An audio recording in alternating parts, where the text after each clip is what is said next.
Hey there, welcome back to Badass Messaging. We're still in Module 2, Shifting Beliefs. And here in Lesson 4, we're talking about how to create powerful belief statements. This is an important part of shifting people's beliefs. So the truth bomb here is that one powerful way to shift beliefs is to connect mistakes and the beliefs behind them with bad outcomes and an unwanted identity.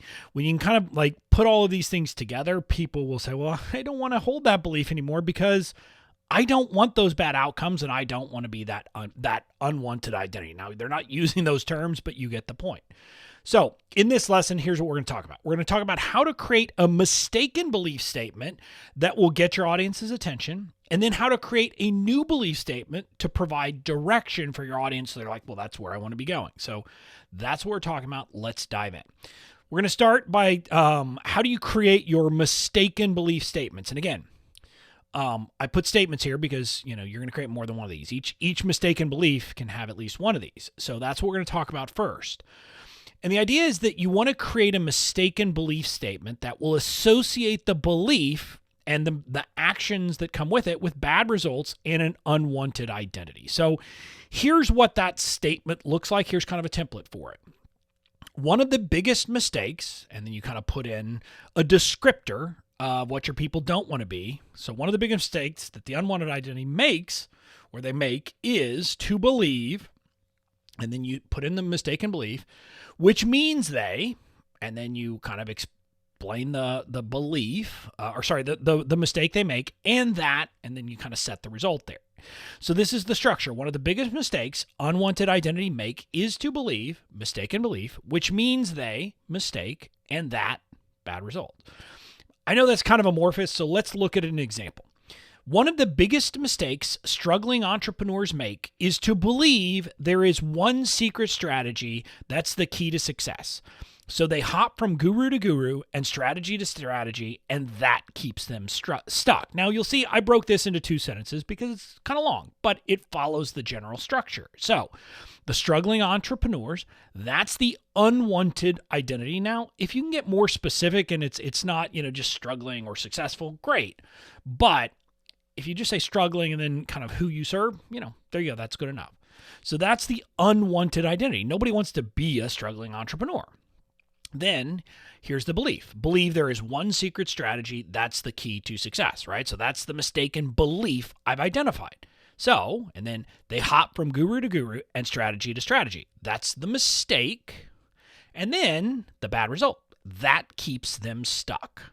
So you can see that what I've done here with this statement is put this one coherent thing. So people are saying, I don't want to be a struggling entrepreneur and I don't want to stay stuck. And then if they say, well, I have been going from strategy to strategy, and then they're starting to see, and it's starting to put all of this together. This is a mistaken belief strategy. Now, a note here. You can create multiple statements for each belief if you've identified multiple mistakes. Like I could talk about each of the mistakes associated with the notion that there's one secret strategy and, come up with results from that as well. So you can do that. And you should be able to create a statement for each mistaken belief. If you identified 5 mistaken beliefs, you should be able to create at least 5 mistaken belief statements, one for each, and you can kind of like talk through it and come up with different ones. So that's how you create a mistaken belief statement. Then after that, you have to create your replacement belief strategy or statements. In other words, what do you want them to believe instead? So for each mistaken belief, you want to identify the replacement belief and create a statement for it. The goal here is to show your audience what is possible when they change their belief. So it's kind of almost the opposite of the mistaken belief. So the new belief statement is, you say wanted identity, no. So instead of believe, you say they know the new belief, so they, and then the new behavior, which means, and then you put the good results that they get as a result. So here's the one. Successful entrepreneurs know there is no secret strategy, so they stop thinking about tactics and focus on principles. So they use the right marketing tools at the right time. So successful entrepreneurs is the wanted identity. No, and here, there is no secret strategy, so that's the new belief.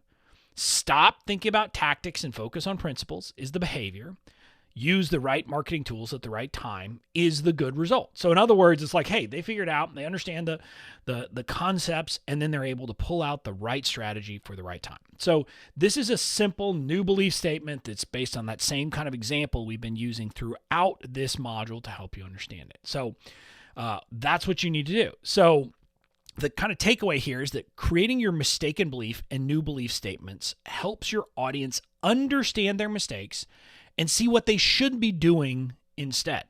So take time to craft your mistaken belief and new belief statements now, and put some time into this, because this is worth doing. When you can really nail these, it will do a lot of good in moving people and helping you kind of, get people to shift their beliefs so they can get the results that you want to help them get. Now, in the next lesson, you'll discover how to make the case for the new belief by demonstrating the error, by kind of proving to them that their existing belief is wrong. And we're going to talk about how literally just having these statements isn't enough. You still have to make your case. So that's what we'll be doing in the next lesson. I'll see you there.